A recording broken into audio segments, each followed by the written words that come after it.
Bonsoir, mesdames et messieurs. Alexandre Baudouin et François Trépanier qui vous souhaitent la bienvenue à cette autre édition de Sport Express. Salut François. Salut Alex. Le Grand Prix du Canada est maintenant terminé, donc l'été est arrivé. Oui.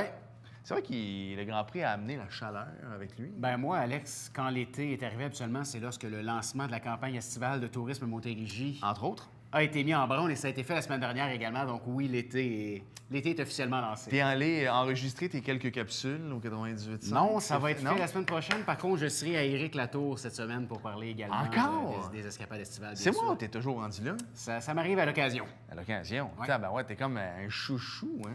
Non, mais écoute, peut-être que tu pourrais y aller pour parler de location accès crédit, toi aussi. Tu pourrais y aller si tu veux. Je peux parler de location de voiture, mais non, c'est vrai que t'as plein de trucs à parler, toi, dans la Montérégie. Écoute, il y avait tellement de sport en fin de semaine. D'abord, le Grand Prix de Montréal.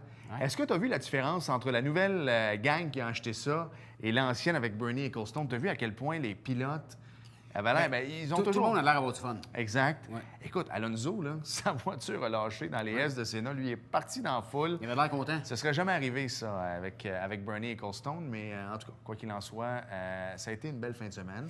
Ouais. Belle course pour Lance Stroll. Bon, bien heureux. Bien heureux. Il y en a qui vont se fermer le clapet un petit peu. Oui, puis il y en a qui vont dire que ça a cassé devant lui, mais désolé, mais il en a dépassé quand même 3 ou 4 à la régulière. Ouais. Ça a été une très belle course. Puis Lewis Hamilton, lui, il est à veille d'être Montréalais, Alex. Écoute, ça va bien pour lui. Hein? 10 ans après sa première victoire, il a remporté sa 6e en fin de semaine. Ça a été un franc succès. Oui.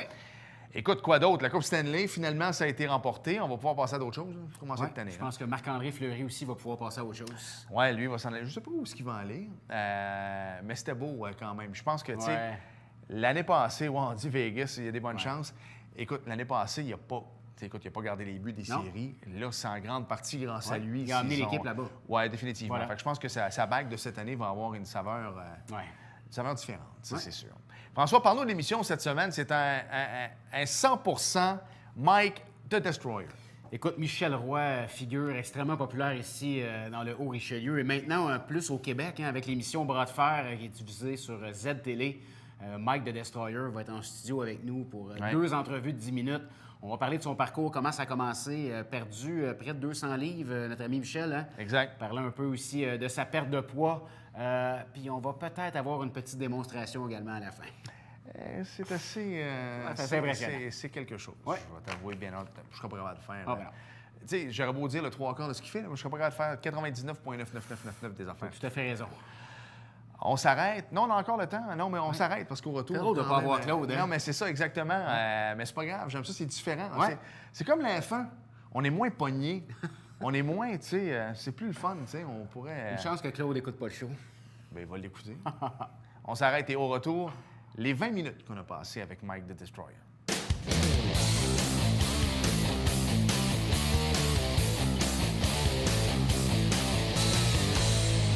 Cette semaine à Sport Express, émission 100% Michel Roy, quelqu'un que vous connaissez bien dans la région. Je ne sais pas pourquoi, François, depuis quelques temps, on reçoit des hommes forts, nous autres, à l'émission de télé. Oui, c'est ce que je parlais avec Mike the Destroyer, justement. Il faudrait peut-être s'y mettre à un moment donné. Et si les gens, Michel Roy, ça me dit quelque chose, là, tu viens de le dire. Mike, le Destroyer, là, les gens vont allumer une cloche. Il est avec nous cette semaine. Salut! Salut, messieurs! Salut, Mike. Comment ça va? Ça va bien, vous autres? Ben oui, ça va bien. Hey, Michel, d'abord, il faut revenir sur ton histoire parce qu'on te reçoit depuis quelques années à Sport Express. Mais les gens qui arrivent des nues, qui regardent l'émission, qui disent non, ça, c'est pas le Mike que je connais. Écoute, tu as eu une transformation, toi, depuis quasiment les 10 dernières années. Là, c'est 12 ans. Ça assez fait 12 phénoménal. Oui, 12 ans, j'ai perdu 162 livres. J'ai entretenu ma puissance musculaire, ma musculation. J'ai juste commencé à étudier un peu sur la nutrition, les études, puis je suis un empirique, qui veut dire essai-erreur, puis je suis un extrémiste. Fait que j'ai vraiment été à fond la caisse. Mike, parle-nous un peu du docteur Richard Béliveau. Tu nous en parlais, ça a été un peu une inspiration pour toi, hein? Oui, moi, quand j'ai tombé ces études de Richard dans le Journal de Montréal sur 2 souris, je me suis mis à lire ça. Les 2 souris avaient la même quantité de nourriture à manger dans une journée, sauf qu'il y en a une qui laissait la nourriture pendant 12 heures, puis l'autre, il laissait sa nourriture pendant 24 heures. Puis celle qui mangeait pendant 24 heures était obèse. C'est là que j'ai compris, hey, le jeûne, c'est le soir. Là, je me suis mis à regarder l'entraînement des sumos. Un sumo mange 1 fois par jour le soir. Il monte son poids à 600 livres. Hein? Puis c'est exactement ce que je faisais quand j'ai monté à 300. J'ai juste viré ça de bord. J'ai commencé à faire du timing, pas manger le soir, puis ça a droppé de 162 livres. Fait que là, ça ressemble à quoi une alimentation dans une journée de Mike the Destroyer? Là? Bien, je te dirais que le matin, il faut tôt que tu partes ton déjeuner fort. Comme moi, j'ai tout le temps une douzaine d'œufs, crêpes de sarrasin, bol de gruyot, des fruits en masse, pommes, bananes, avocats. Toutes mes calories, dans mon déjeuner, il y a environ 3000 à 4000 calories sur le départ. Une douzaine d'œufs, Alex. Ah oui, puis souvent, on va manger 2-3 fois une douzaine d'œufs dans la journée. Dans la ça, journée? j'ai pas peur. Oh, oui. Faut que tu connaisses un bon producteur, non? Oui, les poules, même pas quand je rentre dans le Non, poulailler. c'est ça, exactement. Ils ont peur de toi, hein? Oui, mais c'est vraiment tout ça pour dire que c'est vraiment le soir qu'on engraisse. Tu n'engraisseras pas dans le jour. C'est comme un poêle à bois, il fait moins 30 dans la maison, tu le pars fort, puis tempères-le le restant de ta journée. Bien, j'avais eu cette discussion-là avec Steve Bossé. Et Steve, à un moment donné, il est arrivé ici, puis il était cut. Je dis, Steve, je t'ai jamais vu comme ça. Il dit, écoute, Alex, j'ai toujours été en shape. Mais je prenais juste mon petit bol de céréales de soir que je pensais pas qu'il me nuisait. Oui. Mais quelqu'un lui a dit, écoute, c'est beaucoup dans l'assiette, dans les abdos. Des abdos, tu fais pas ça dans un gymnase, tu fais ça dans une cuisine. C'est stupide de même, mais c'est là que tu vas aller chercher tes abdos, parce qu'on a tous des abdos. Tout le monde est bâti pareil en dessous, c'est l'épaisseur de peau qu'on a différent. Les abdos, aussitôt que tu commences à couper le soir, tu vas y voir apparaître. Parce que dans le fond, on parle de nutrition de son, parce que j'aimerais ça perdre un petit 15-20 livres. De toute façon, il y a des bons produits ici, c'est ça, exactement. On va en parler aussi. Des Michel Roy, mais en réalité, c'est pas pour docteur Michel Roy, c'est pour Destroyer. Il faut dire quand même, tu t'es pas découvert un doctorat. Non, aucunement. Mais c'est souvent le soir. Tu sais, moi, je suis quelqu'un qui mange tard, et ça m'aide pas. C'est sûr que le petit samedi soir, fondu avec la bouteille de vin à 8h30, j'ai pas le temps de la digérer. Ça, m'a dit ce que j'ai fait. Moi, j'ai entraîné Sean Couturier, qui est rendu pour les Flyers. Exact. Bon, bien, il est venu passer un bout de temps chez nous, puis il s'en va me dire ça le matin. Il dit, moi, j'ai jamais faim. Non, pas de trouble. 2 jours, je l'ai coupé à midi, puis on faisait de la montagne. La 3e journée, il était assis à la table à 4h30 avec moi, puis il shakeait. J'ai dit, t'as faim, là. C'est une éducation du corps. Okay. C'est tout ce que j'ai fait. J'ai viré son système de bord, puis il a gardé cette habitude-là. Tu te lèves, tu déjeunes. On est fait de même.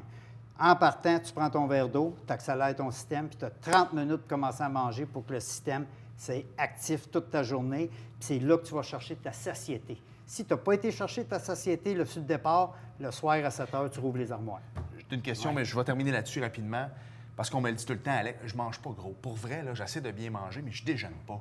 Donc, c'est vrai le fait que je mangerais juste à déjeuner, puis automatiquement, je perdrais du poids. Oui, tu accélères ton système. Moi, c'est exactement ce que j'ai fait. J'ai juste appris à mon système à accélérer. Il brûle tout ce qui rentre. Tandis que quand tu ne manges pas, si tu as la meilleure sonde pompe, tu n'as pas d'eau. C'est vrai. Pourtant, tu as la meilleure sonde pompe. Ouais. Oui, mais j'ai pas d'eau. C'est la même affaire que le système. Michel, tu entraînes ton médecin personnel, Dr Jean Desormeaux, que je connais bien, que je salue, qui va être à l'écoute, je suis persuadé. Oui. Qu'est-ce que Doc Desormeaux en pense de ça, ce rythme de vie-là?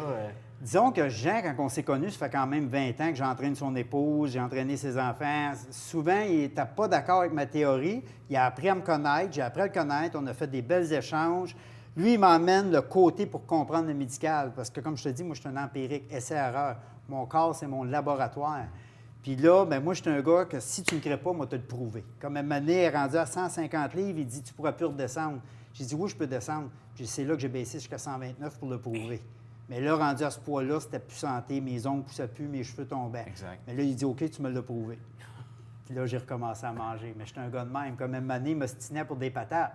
Les patates sont engraissées. J'ai fait 3 jours, 5 livres de patates par jour, j'ai maigri de 2 livres. Fait que là, il dit OK. Fait que des fois, il va me lancer un regard, puis il s'en va. Puis tu avais commencé ça, toi, c'était en jouant avec... Je me souviens de cette entrevue-là, c'est moi qui l'avais fait avec toi. Tu t'étais essoufflé, tu n'étais plus capable de suivre tes enfants. Non, puis j'ai emmené mes enfants sur une patinoire.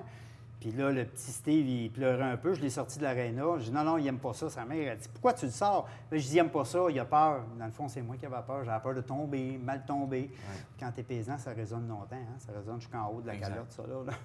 Comment tu as fait? On va y aller maintenant dans le nerf de la guerre, au niveau de la force et tout ça. Tu as quand même perdu pas loin de 200 livres.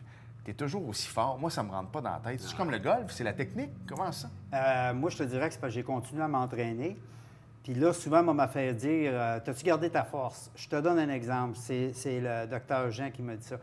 J'ai dit si je fais de la poulie, puis je sais 300 livres sur la poulie, je suis très fort, mais je pèse 300. Si je prends les mêmes charges, puis avec 160 livres de moins, donc il faut que mes muscles et mes tendons soient plus forts. Il dit oui. Il dit ce qu'il faut comprendre dans ton cas, c'est que, d'après lui, si je n'aurais pas été gros, fais tes tours de force-là, partir au poids que je suis là, pour essayer de les faire, ça n'aura pas marché. C'est comme si mon cerveau ne comprend pas que je ne suis pas supposé d'avoir cette force-là. Je comprends. Fait que là-dessus, je suis d'accord avec. Vu que je les ai faites, mes clous, mes tours de force, c'est pas normal si je les fais pas. Fait que ça me permet de passer plus facilement par-dessus la douleur. Michel, on va parler en deuxième partie d'émission de ton émission de télé qui est un grand succès présentement sur les zones de Z-Télé. Tu parlais de ton gars tantôt, tes gars. Est-ce que les gars à Mike Roy, on les voit un peu des fois, ça leur tente un peu de prendre la relève de papa? Je te dirais qu'ils vont aimer ça, sauf qu'ils ont le petit univers. Moi, ils ne m'impressionneront pas à faire le même cheminement que moi. Sauf que c'est toujours plaisant de s'entraîner avec tes enfants, puis se tirailler, puis jouer. Ouais. Fait que Steve, des fois, il va embarquer pour venir défendre son vieux père, des fois, parce qu'à un moment donné, tu viens raquer, puis tu as des gros matchs. Puis c'est arrivé que je l'ai défendu en quelque part qu'il avait perdu, puis après ça, lui, c'est arrivé à son tour. Fait que ce qu'on ressent au bout de la journée, de prendre ton fils d'un bras, comme c'est arrivé le premier tournoi au Vermont, il dit « Je peux-tu embarquer contre les hommes? » Je dis « Embarque. » On s'est ramassé tous les deux en finale. Mais ça, il n'y a aucun souvenir que tu peux acheter qui va te ramener ça dans ta mémoire. Puis je dis tout le temps, mais qu'on meurt, on part avec nos souvenirs, on est tous maintenant d'avoir des bons. C'est vrai. Parlons un petit peu de la popularité du tir au poignet au Québec. On en parle de plus en plus, hein? Ah, c'est plein. Puis avec l'émission de télé, bien, les gens réalisent qu'il y a un sport maintenant. Ouais. Puis ça va te donner une discipline. Comme je dis tout le temps des enfants, des fois, on va dans les écoles. Souvent, c'est pas tous les enfants qui peuvent jouer au hockey. On le sait tout, ça coûte cher puis tout. Là, si tu veux tirer au poignet, tu as une chance de te valoriser, ramener un trophée, être fier de toi, avoir une passion. Fait que là, ils viennent de réaliser, wow, on peut embarquer dans ça, puis nous autres, on est ouvert à tout le monde. On le montre, puis on l'explique à tout le monde. Parle-nous rapidement. Les technologies changent un peu. Hein? Là, on parlait de tir au poignet. Avant, il pouvait avoir, si tu me permets, de la tricherie peut-être un peu. Là, avec les nouvelles machines, installations, ça va être difficile. Oui, on a inventé une table que tu tires dessus, mais c'est comme une espèce de poignée. Tu es encore contre une personne, mais tu as une poignée entre les deux. Fait que le cassage de poignet, le top roll, c'est moins prononcé. Puis j'ai vu souvent une fille battre un gars là-dessus parce qu'elle était plus forte musculairement. Fait que la force va beaucoup rentrer sur ce table-là. J'aimerais la faire développer puis montrer, puis peut-être la rentrer dans des bars pour que le monde s'amuse avec. Parce qu'à l'époque, tu regardais les films des années 60, 70, le gars était bien chaud dans les bars, puis au lieu de se battre, des fois, viens-t'en, c'est moi le plus fort, puis je vais arrive encore! Ça arrive encore! Oui. Mais, puis on se parlait hors d'onde qu'on a quelqu'un, mais je le connais pas, mais un dénommé Dubreuil. Moi, c'est lui qui avait fait ma brique à l'extérieur chez nous, mon adresse. Il est tout petit, puis ce gars-là était une légende dans le monde du... Tu sais, puis tu as rencontré des gars comme Arnold Schwarzenegger, je suis convaincu que tu serais capable de le battre. Oui, mais c'est pas le même monde. À cette heure, si tu t'entraînes pas pour le tir au poignet, je le dis tout le temps, va pas là si t'es pas préparé. Les gars, c'est rendu des machines. Comme Denis Dubreuil, c'est une machine, c'est un gars technicien. Puis un bon tireur de poignet, c'est un bon voleur. Il l'est en plus. Puis il y a le mécanisme, je dis tout le temps, ton mécanisme, c'est-tu fait pour toi? Il a la main comme un géant, il a la main d'un gars de 250, puis il est tout petit. Exact. Tu disais que c'est un bon voleur. C'est un peu comme la course du 100 mètres, d'avoir le bon timing, le bon départ? Oui, je te dirais, l'explosion sur le départ est vraiment important. C'est là que tu vas aller chercher un gars qui est beaucoup plus fort que toi.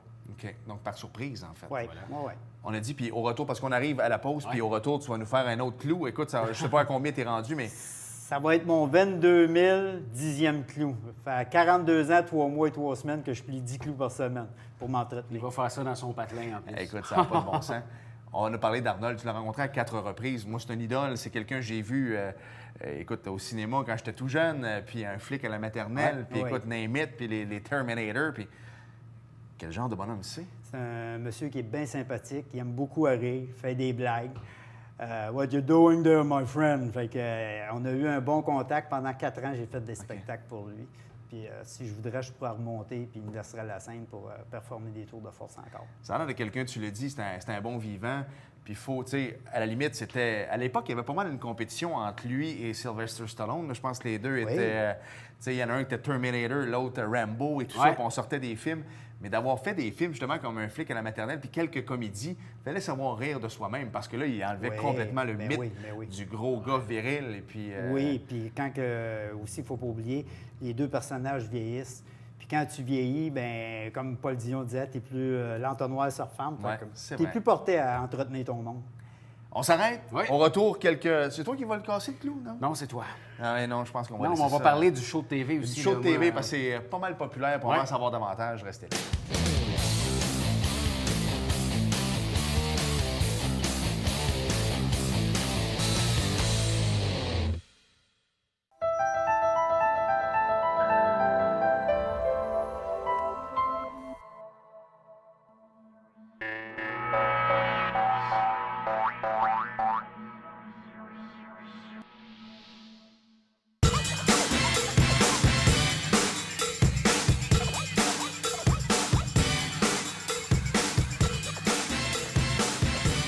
Dimanche, 9h30, Télé Bingo, on vous attend.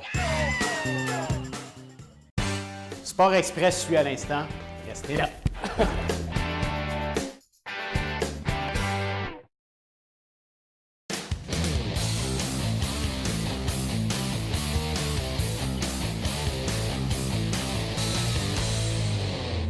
Nous sommes de retour à Sport Express et j'ai essayé tantôt, François, tu as beau me dire que j'avais pas mes gants, mais écoute, c'est incroyable. C'est incroyable. Oublie ça. On a tous essayé et il n'y a pas personne. Moi non plus, j'ai pas mis les gants. Puis je pense même que ça aurait encore plus tough avec les gants. Mais... c'est quoi le truc, Michel? Y a-t-il un truc? Oui, il faut être fort. Non, mais ça, avec les années, tu viens que ton corps trouve la bonne position. Puis ça, ben, c'est une plate que j'ai inventée parce que tout le monde me disait « Ah, je plie des clous comme Mike. » Mais là, il y a un degré à plier. OK. Plier un clou comme Mike, c'est vraiment comme ça que ça se passe.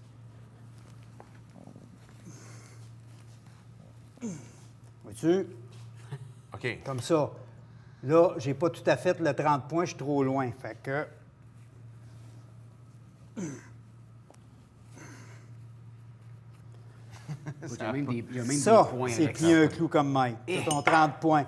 Fait que là, je t'apprends à inventer le bowling des clous. Tu en as 10 à plier. Une partie parfaite, c'est 300. Fait qu'il va falloir que tu battes mon record. Puis d'ailleurs, on veut monter un gros tournoi à Saint-Jean, le Doubt Challenge. Ouais. Puis il va en avoir des records de même à battre. OK. Donc là, on voit très bien ici. Ça, c'est un 30 points. C'est Ouais. quand même déjà pas pire. Es-tu capable de te rendre à 10 points, toi, peut-être le... Non, même pas. Écoute. Oublie ça. Je vais me casser de quoi? Je pourrais plus jouer à la balle le restant de l'été. Tu fais ça combien de fois semaine, t'as dit? 10 clous par semaine, ça fait 42 ans, 3 mois et 3 semaines. Fait que je suis rendu à 22 000 10e clou aujourd'hui. 10 clous par semaine, là, c'est parce que c'est ton doc, c'est toi, c'est ton système ou c'est pourquoi 10? Je me suis dit, comme but, une livre de clous par semaine. Fait que je les ai pesés, c'est 10 clous. Si tu vois, ça fait tellement longtemps, si tu regardes mon os, c'est rendu tout sorti. Exact. Fait que tu pourrais pas, à un moment donné, il faut t'arrêter. là. Ah, moi, Non. tant qu'on va vivre, on continue. On va continuer. Ça Non, mais va ce que être je un veux dire, record. c'est ton 10 par semaine. Ah, je pourrais encore, parce que ça, c'est rien que 10 par semaine pour m'entretenir. Mais quand j'ai fait relever le défi à Gaston Lepage, Ouais. j'avais emmené des clous, parce qu'il y a un gars qui avait plié 378 clous en 1 heure en Europe. J'ai pris la même dimension, puis j'ai fait 370 en 6 minutes 20. Hey, relever le défi, là, Ouais. c'est vieux, ça. Vieux, tu dis? C'est pas ça avec... Gaston Lepage. Gaston Lepage. Gaston Lepage, oui, J'ai oui, des mais... vidéos Oui, il y a de quelqu'un ça. qui tirait avec son pinch. Il y avait quelques... Oui, Exact. toutes sortes OK. d'affaires. Non, je me trompe avec l'émission. Tu sais, c'était Gino Chouinard qui était deuxième homme là-dedans, mais c'était une affaire de défi aussi, mais c'est pas la même chose. Parle-nous un peu de ton émission de télé. Bras de fer, hein? Écoute, Bras de fer, est-ce que tu te voyais il y a 10 ans faire la télévision? Non, parce qu'il y a bien des gens qui ont essayé d'emmener le tir au poignet à la télé. Ça n'a jamais marché. Moi, j'ai eu la chance de rencontrer Réal Belland. On a fait l'émission des Tripeux. Puis le gars qui était en arrière de Réal Belland, Nicolas Aude-Sauvé, il a dit Réal, il dit, il y a de quoi de plus à faire avec Michel Leroy. Fait que là, il avait soumis ça à la TV, à Canal D, Canal Z. Puis eux autres, ils ont pris ça, ils ont regardé ça, mais ils ne croyaient pas. Puis Nicolas, vu que c'était un bon gars, bien, ils ont donné une chance. Ils ont dit, on va la faire, l'émission. Mais là, ils ne pensaient pas que ça prendrait de l'ampleur comme ça. C'est assez extraordinaire. Les gens t'en parlent pas mal, hein? Tout le temps. Je reçois des courriels. Tout le monde veut être dans l'équipe. Tout le monde veut être dans le doubt. Là, on a entendu une rumeur, je ne sais pas si tu peux nous en parler ou confirmer, comme quoi il y aurait peut-être une deuxième saison à Z-Télé. Ça s'enligne peut-être pour une deuxième puis même une troisième. C'est Ah, pour wow. ça que je t'apprends à monter une équipe plus solide. Parce OK. que là, on a embarqué dans cette aventure-là. On a fait, c'était supposé durer 2 mois le tournage, il a duré 6 mois. Fait que je ne m'attendais pas à ça. Ouais. Parce qu'ils ont aimé les scénarios, puis on continue, Mike.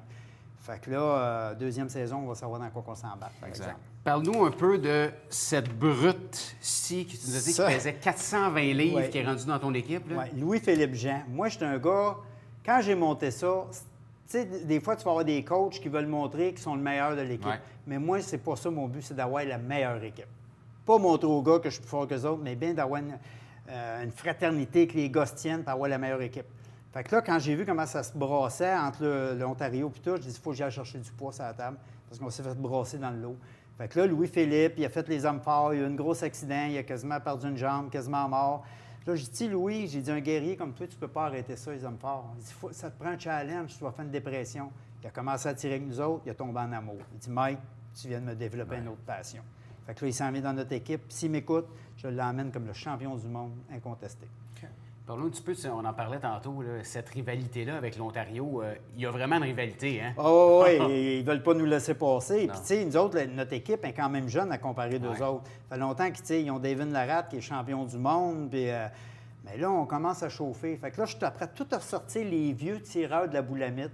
Quand je pense à Steve Morneau, justement, Denis Dubreuil, les anciens tireurs, Louis Brassard. Puis il y a des bons hommes encore là-dedans. Puis là, les gars arrivent à 50, puis ils veulent, se prouver un petit peu. Puis c'est le fun, hein, le challenge, le défi entre un autre.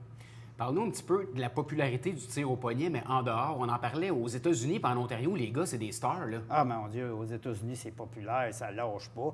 Puis en Europe, c'est terrible, comment est-ce qu'ils sont rendus forts. C'est pour ça qu'on essaye de tout rassembler tout le monde, puis de défier un moment donné. Ça va être le fun de traverser en Europe, puis l'Europe revienne, puis c'est de monter une bonne équipe et être de calibre avec ces gars-là. Honnêtement, en Europe, tu sais, au Québec, c'est le Canadien de Montréal, puis c'est pas mal ça qu'on parle. Mais c'est vrai, quand tu rouvres tes horizons, tu vas en Europe. Écoute, le Dor, là, ils remplissent les portes de 15 000 personnes. Puis c'est la même chose. Eux autres, là, quand il y a un happening, là, tu mets une table de tireurs de poignets dans plein milieu, puis du monde qui boive de la bière alentour, ces gars-là, là, ça défend, vous êtes des stars. Puis même, regarde, tu parles des autres places, l'Autriche, ils ont le finger wrestling, c'est passer le gars par-dessus la table. Fait que là, ça, c'est un autre domaine. Vous l'avez commencé. Je veux que tu m'en parles un peu, parce qu'il y a un bel article également ici avec ton gars Steve. Écoute, le finger, parle-moi de ça. Là, ça, on a vu ça, c'est en Autriche, ça part de là, c'est comme les Bavarois, les buveux de bière, puis je vois ça tirer, je dis, comment est-ce qu'ils tirent? Ils sont attachés un doigt avec une petite strap d'environ 4 pouces. La game, c'est d'y enlever la strap ou de le passer par-dessus la table. Fait que moi, bien, j'ai eu des amis, ils m'ont fait une table. Luc Gem a tout capitonné ça. J'ai fait monter une table legit. Là, on pratique ça. Puis là, je monte ça à mon gros gorille, mon Louis. Il m'a frondé l'autre bord de la table. J'ai dit, toi, tu t'en viens en Autriche avec moi. Fait que là, on veut développer ce sport-là au Québec. Puis là, ils ont vu ça. Ils nous ont invités déjà. OK. Fait que, éventuellement, même peut-être Canal Z vont suivre, on ne le sait pas. Moi, je veux savoir, y a-tu une place pour ça? Tu sais, dans le fond, est-ce que tu as beau amener des trucs, mais est-ce que les gens veulent voir de la diversité là-dedans au niveau des... Bien là, je te dirais qu'il commence à y avoir plusieurs équipes un peu partout au Québec. La première affaire que tu dois faire quand tu vas embarquer dans le tir au poignet, c'est de te trouver un team, une équipe. Parce que c'est important de pratiquer avec les gars, puis changer de main, pas tout le temps avec le même. Fait que là, je te dirais qu'on commence à en avoir partout. Puis nous autres, Bras de fer Québec, le DAO, on fait des pratiques quasiment toutes les semaines. Quand tu dis pas toujours le même, c'est un peu comme le golfeur qui est membre à quelque part puis qui joue toujours sur le même terrain. Il le sait. Fait que moi, si je me prends toujours contre Frank ou contre toi, moi, je sais qu'à un moment donné, toi, tes yeux, si tu regardes, tu vas aller te chercher. Puis là, après ça, tu te prends contre un autre, puis finalement, tu n'es pas là du tout. Puis la grosseur de la main, il faut que tu apprennes à contrôler toutes sortes de grosseurs de la main. Il y en a qui ont des pouces, il y en a qui ont des mains de géants, des petites mains. Fait que c'est jamais la même poigne. C'est pour ça, tire avec plusieurs. Amuse-toi, tire avec plusieurs. Trouve ton angle, c'est tout. Le tir au poignet, c'est rendu de la géométrie. C'est des angles. Fait que quand tu trouves la bonne angle, comme je pense à Crazy George, il a 67 ans, il met les straps, puis il n'y a personne qui est capable de le piner encore à 67 ans parce qu'il a trouvé un angle dans son bras. Personne n'est capable d'aller le taper. Je comprends. Fait que c'est des angles. Je regarde Joanie derrière la caméra, puis je le sais qu'elle va en faire. Est-ce que les femmes peuvent avoir accès à ce sport-là? Oui, quand on commence à en avoir, c'est de plus en plus dur, mais on a Liliane Dufresne qui vient nous encourager encore. Elle ne compétitionne plus, mais elle a été championne du monde. Elle a joué dans le film Over the Top. Puis là, c'est Sylvie, sa sœur, qui prend relève, qui est avec nous autres, puis qui nous suit. Puis il y a la femme à Dave qui commence à performer un peu. Fait qu'on va essayer d'en ramasser, puis on a des jeunes enfants qui commencent avec nous autres. Wow. Michel, il reste 1 minute. J'aimerais ça que tu nous parles de tes produits que tu as développés. Parle-nous un petit peu qu'est-ce que c'est ces produits-là, si les gens veulent s'en procurer aussi. Bien, moi, j'ai inventé les 5 épices parce que j'ai mis de la cayenne, de la moutarde, c'est un excellent brûleur de gras. Le gingembre, le système digestif. La cannelle, j'avais des problèmes de sucre, ça le stabilise. Puis le curcuma, moi, je faisais de la goutte puis de l'acide urique. J'avais beaucoup de misère avec mes articulations. Fait que j'ai mis les meilleures épices. Puis le pouvoir des épices, c'est vraiment puissant. Ça aide à baisser ton taux de gras tranquillement sans endommager la santé. Si les gens sont intéressés à s'entraîner avec Michel Roy, avoir une séance, évaluer leur forme, comment ça fonctionne? À partir du mois de septembre, je devrais ouvrir un petit cabinet privé pour faire du rendez-vous, pour justement expliquer comment perdre de poids, parce que même le docteur, il m'a dit, à cette heure que tu as appris, tu as le devoir d'enseigner. J'ai beaucoup de monde, fait que moi, m'avoir un petit bureau probablement à Saint-Luc, aux Vitreries 4 saisons. OK. Puis notre ami David Oligny. Oui. Donc, puis pour l'entraînement, c'est la même chose? Si les gens veulent s'entraîner? Oui, il y en a beaucoup qui m'écrivent. Fait que Facebook, c'est la meilleure façon? Oui, c'est facile. Oui. Bien, merci beaucoup. Ça me fait plaisir, les gars. Vous êtes bien gentils. Merci à toi. Oui, non, bien, écoute. On va y aller.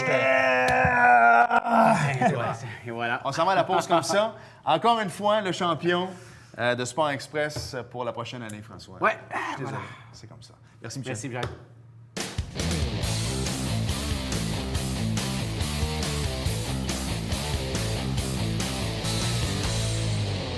François, il faut que je te parle de quelque chose avant de parler de NASCAR.